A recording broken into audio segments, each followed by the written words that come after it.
ప్రియమైన వారులారా, మొదట నీకు కాకి ఐక్యత నేర్పితే రెండో పాయింట్ కాకి నీకు ఏం నేర్పిస్తుంది తెలుసండి?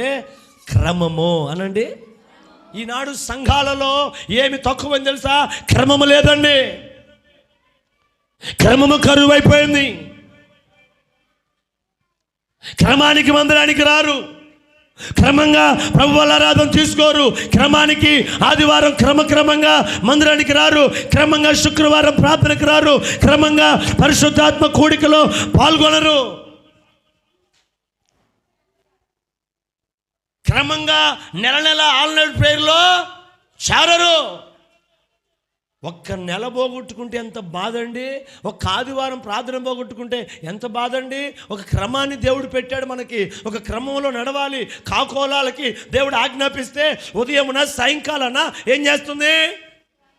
రొట్టె మాంసాన్ని తీసుకొని క్రమము తప్పకుండా వెళ్తుంది. ఈ కాకు ద్వారా నువ్వు నేను నేర్చుకోబోయే పాఠం ఏంటంటే, మనలో కూడా ఒక క్రమం ఉండునుగాక.